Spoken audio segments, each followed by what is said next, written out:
Dear student, good morning to all of you. In today's audio lecture, we will discuss about barriers to communication. In first, I will let you know what are the objectives of of this lecture. See, after this lecture, you will be able to understand barriers to communication, difference between language and semantic barriers, difference between organizational and physical barriers, socio-psychological barriers, and know the ways to overcome these barriers. See, as we know, communication is a complex process involving shared assumptions and upspoken agreements between individuals. Understandably, there are frequent errors and misunderstandings in communication. Several types of barriers prevent us from transmitting our ideas meaningfully. It is hard to identify these barriers. The reason is obvious. It is difficult to realize fully whether the message we get is complete and correct or distorted. The feedback gives only a partial clue for determining whether the communication has succeeded or failed. Another problem is the identification of the criteria on the basis of which one should assess the effectiveness of communication. However, despite these problems, one must identify the barriers that hinder the process of effective communication in order to be able to keep in check their negative effect. Studies have revealed certain common barriers and suggested ways to remove them. In the present lesson, we shall try to understand some of the major barriers and ways to overcome. And we also will read if there are certain barriers, how organization suffers. See, first we are coming language and semantic barriers. These barriers are: number one, lack of common language. Language uses oral or written arbitrary symbols of transmit meanings from one person to another. Every human language has its own vocal symbol system and its own grammatical structures. If the communicator and the receiver belong to different language groups, their ignorance of each other's language or the lack of a common language will be barriers to communication between them. It is not only possible for them to communicate with each other unless they know some common language which is probably understood by both of them. An English speaking boss and a Tamil speaking worker will not be able to communicate without a good knowledge of each other's language. If both of them know a common language, say Hindi, their knowledge of Hindi word, inflections, phrases, clauses, and sentence structure should be up to mark to express their thoughts and feelings. Second is semantic barriers. Most of the communication is carried on through words, whether spoken or written. Words are said to have no meaning, but they represent arbitrary meaning associated with it. A word may have a variety of meanings, and the meaning attributed to a word by the communicator may not be the same as that of the receiver's attributed meaning of that word. A word can have different meaning to different people at different occasions. It is found by the experts that people attribute 1,000 different meanings to a new 100 commonly used English words. Therefore, the sender and receiver are many a little likely to attribute different meanings to the same word. Sometimes they may use different words to communicate the same meaning. There are many words in English such as light, cheap, etc., which can be used for favorable as well as unfavorable connotations. A word can stand for its positive or negative connotation.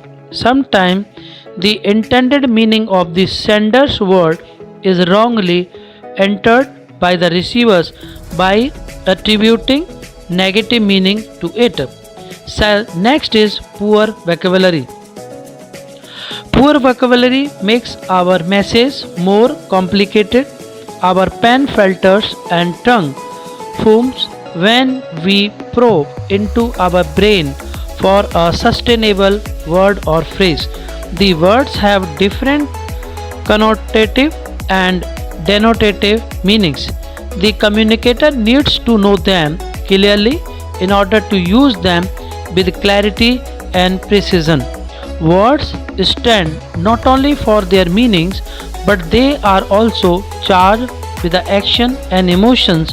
When the communicator and the receiver understand these words associations, they are capable of using them as living entities.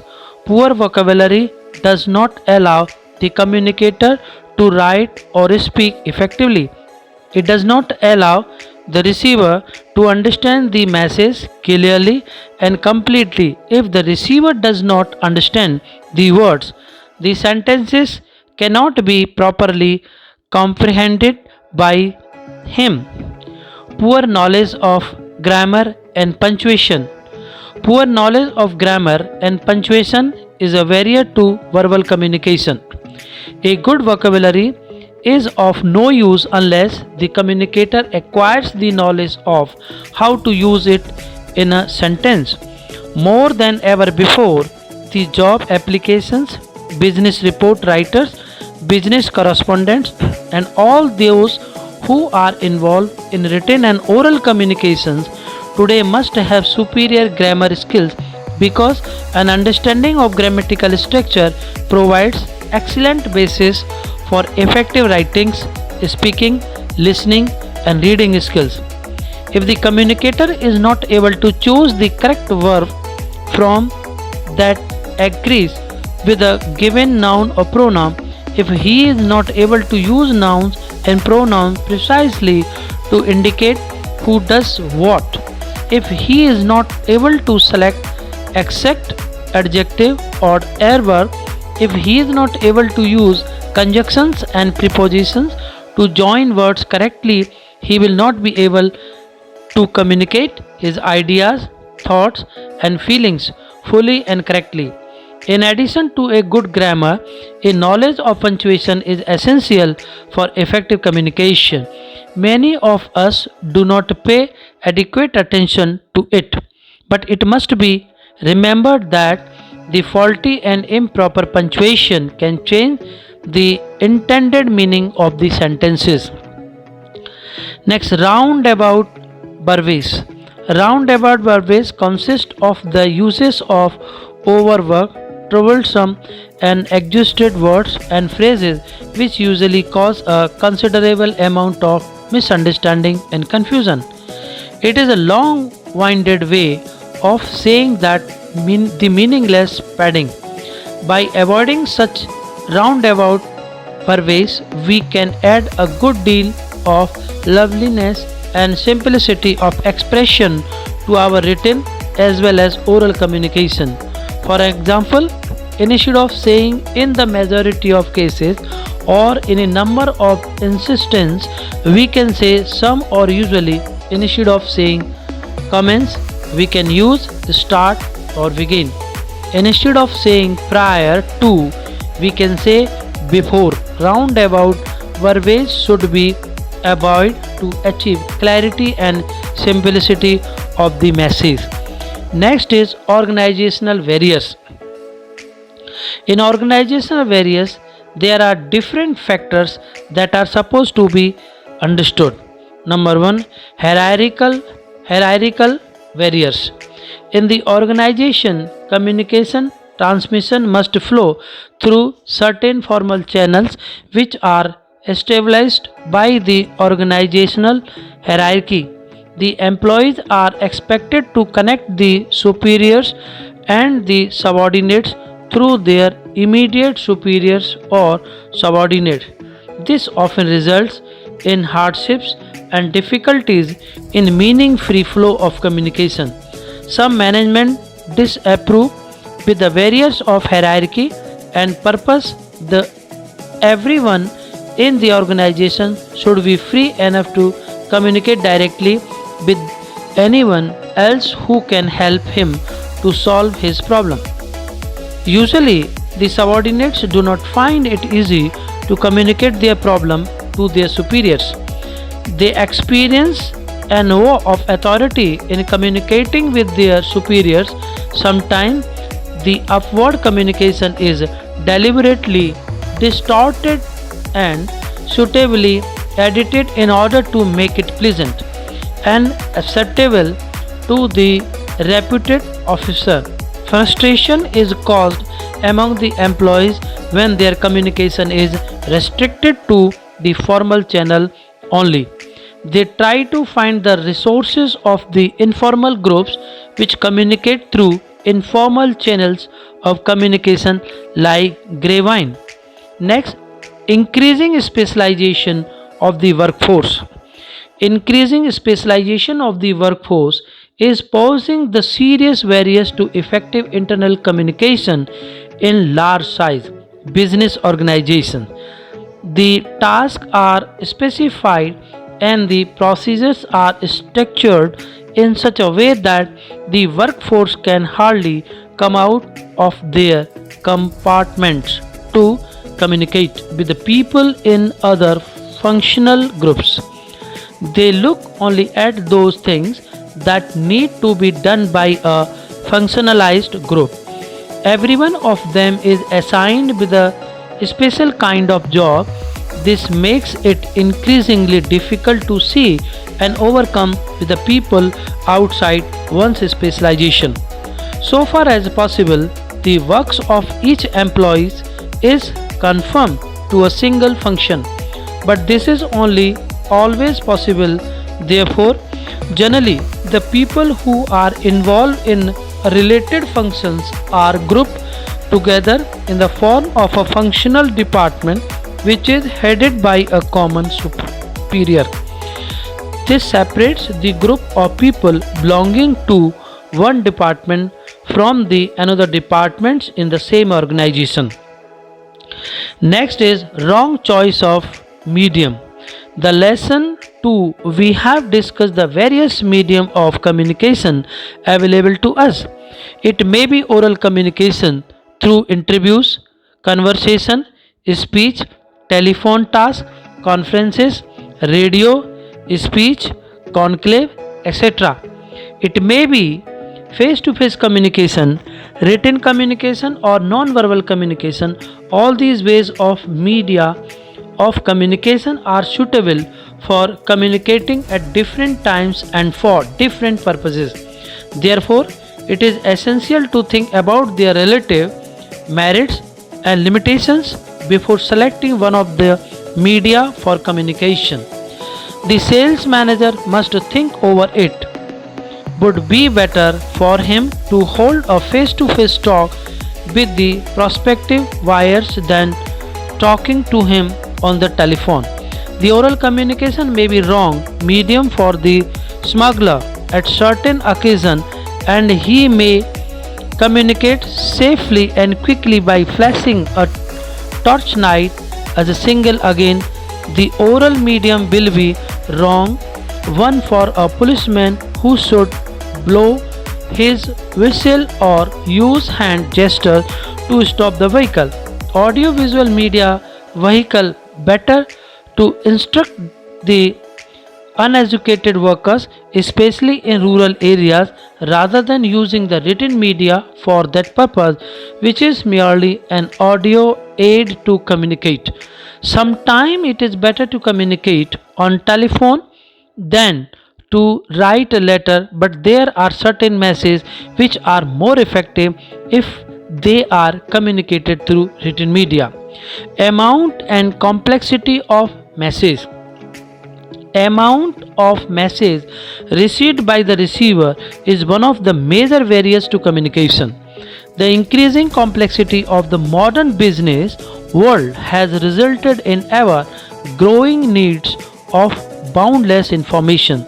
Through the astonishing variety of communication media, we are continuously bombarded with messages from morning till night. In a busy organization, a person who is connected with all the formal and informal channels of communication is bound to be very busy in receiving and imparting the messages rather than a person who is supposed to receive the message through a single channel. He has to process a large amount of information. He can handle an abundance of information provided it consists of routine and simple message, but it is very difficult to handle the information which is relatively more complex and unpredictable. Even communication under load can be a barrier to communication. An employer who is under communicated gets bored because of his non involvement and finally starts communicating with the help of gossip, rumor, etc., which may prove harmful to the organization. Next come physical barriers. See, physical barriers are very important, and how can we overcome from physical barriers? There are some physical barriers which are caused by the different factors. Number one, noise. See, noise is quite often a barrier to communication. It interferes with the transmission of the signal. It also refers to the unwanted signals of message which interfere and disturb the reception of the wanted signals. This disturbance is usually in the form of sound, but it need not be always the sound. It can be in visual, audiovisual, written, physical, or psychological form also. There are many people who communicate with a little signal and much noise. In fact, they communicate extraneous matters which may diminish the interest in the receivers or may even annoy them. In a manufacturing organization, oral communication is rendered difficult by the electronic noise like blaring noise of the stereo and such other noises often interferes in communication. Visual noise can be experienced with when a committee member arrives late at the meeting hall and all the committee members are distracted by his arrival. Poor telephonic connection which interrupt conversation, muddled type, script and bad handwriting are some examples of technical noise. Second is time. Time is also a barrier to communication. How is it? Let me explain. Time also acts as a barrier to the smooth flow of communication. If the employee does not communicate with his superiors for a long time, or if husband and wife stay away from each other for a long time, it may create a communication gap between them, which may affect their relationship. Time can act as a barrier to communication in some other ways also. A guest who arrives at midnight will not be able to communicate well with the host, who might feel embarrassed and disturbed in his sleep. Time will now allow two communicators to talk with each other if they work in different shifts. A phone call at night can irritate or embarrass the receiver. A husband who keeps his wife waiting for a long time will not find it easy to communicate with her. Second is distance. How distance is a barrier to communication? I will explain. Please listen. Sometimes the distance between the transmitter and the receiver becomes a mighty barrier.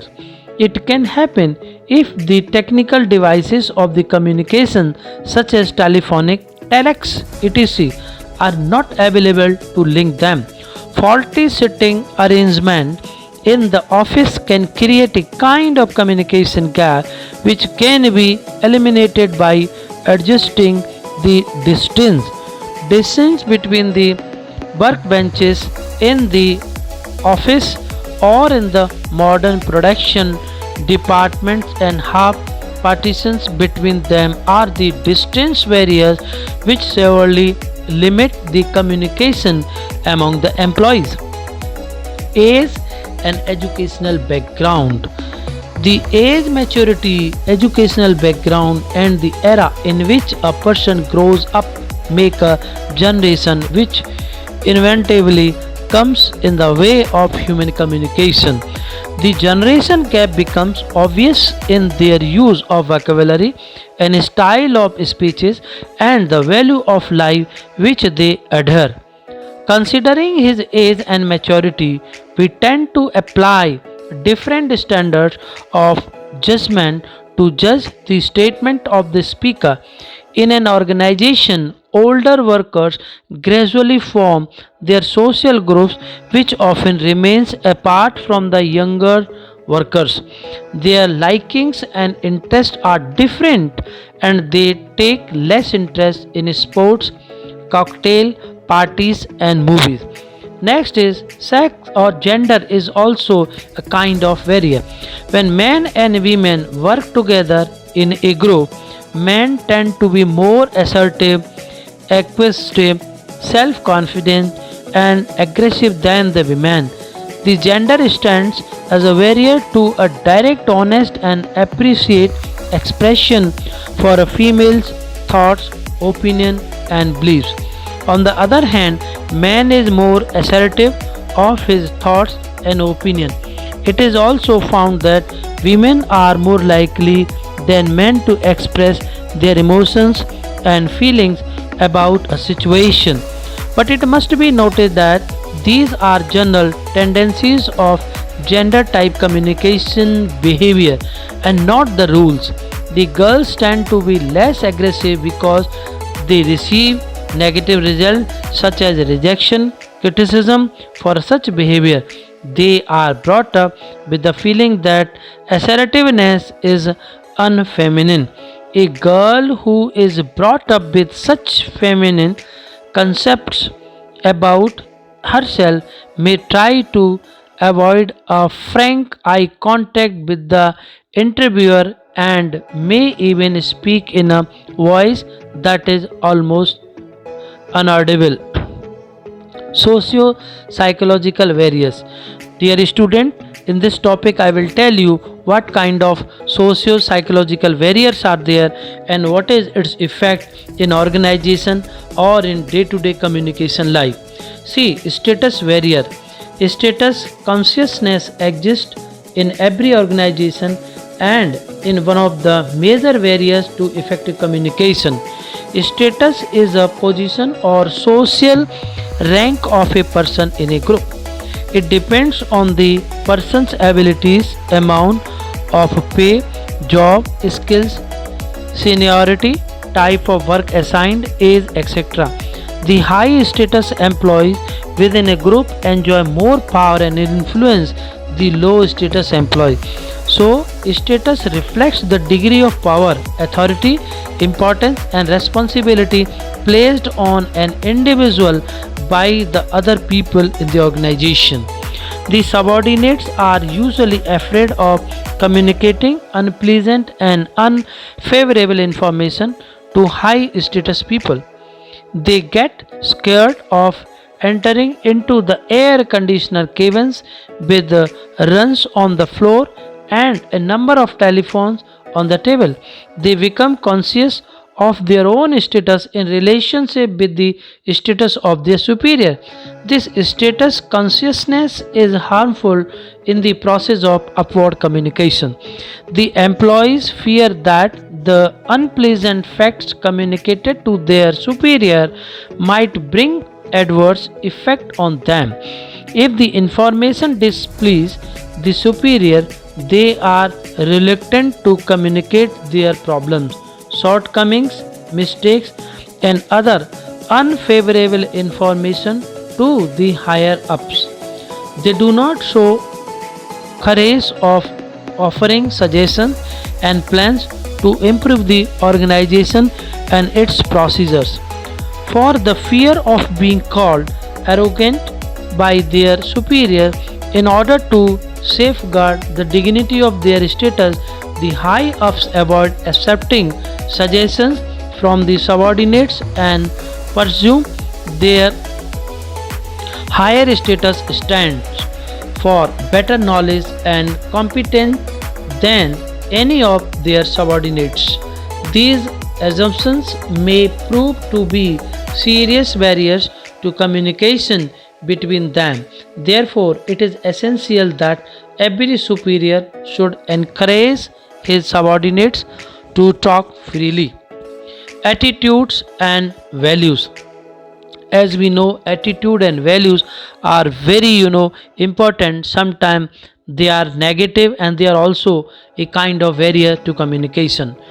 See, personal attitudes and opinions often act as barriers to effective communication. The attitude serves the personal needs of the people they provide, need satisfaction to the individuals.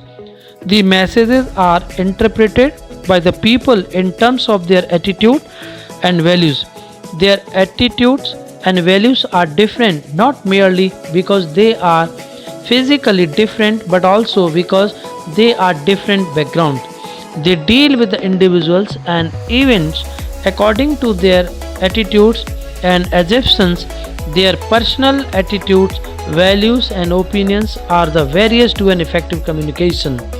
The most agreeable information for anybody of us is the one which is favorable and palatable to our opinions, values, norms, and attitudes.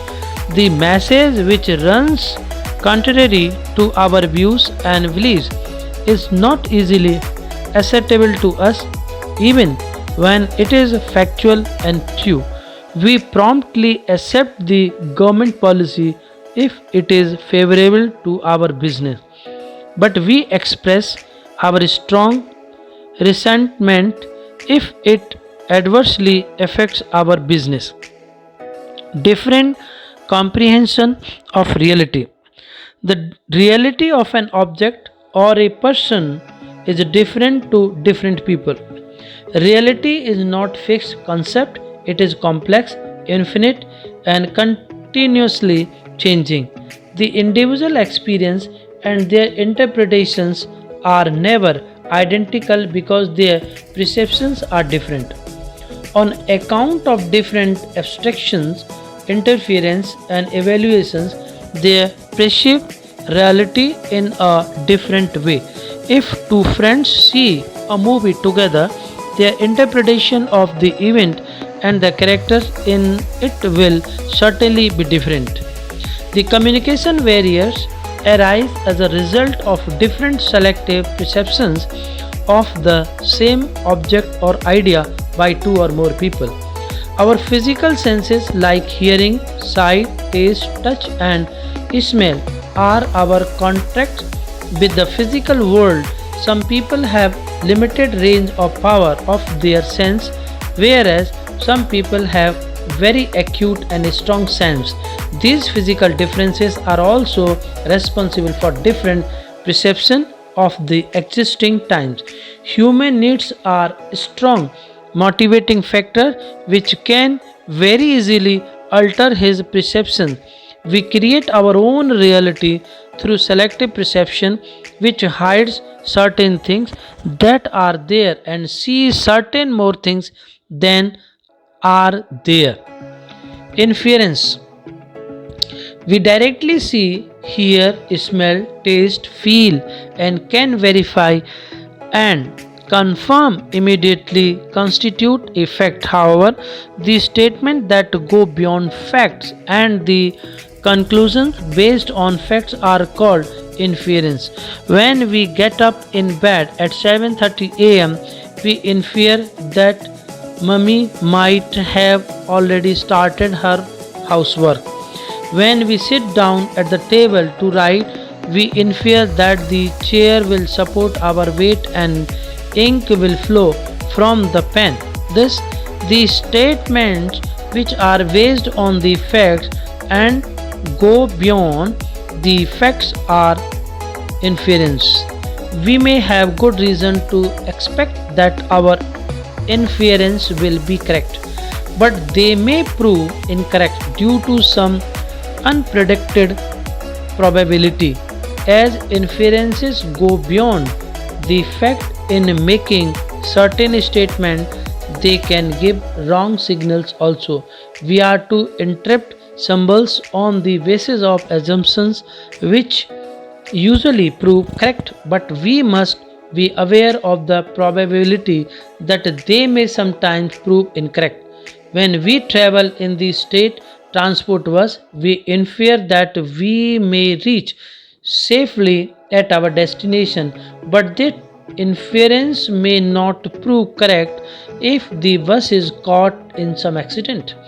The inferential statements involve certain amount of risk, but in every imaginable context we cannot avoid them. The inference drawn by the specialist are many a time reliable because they are based on verified fact, but the inferences of the non-expert should be accepted after receiving more feedback from the concerned people. Abstracting. Abstracting may be defined as the process of focusing attention on some detail or omitting adherence. It is both necessary and desirable in many cases as it may save our valuable time. We use language to communicate our experience and feeling, but we cannot communicate every detail of it. We cannot communicate every detail of our experience to others. We focus out attention on some details and do not bother about the rest. We prepare a business report on our observation of the various events in the market. While preparing it, we abstract the reality and report only the valuable characteristics of the market. We observe partially and communicate practically because our experience of the event is also partial. When we try to convert our observations and experiences into words, we further abstract it by using selected words which involve leaving out the details. If we try to completely describe a simple object like pen, we would acquire several volumes for it, which would still be insufficient to describe the object. Next, barriers to communication we will discuss in our other audio lecture. Thank you very much. God bless you all, my dear student.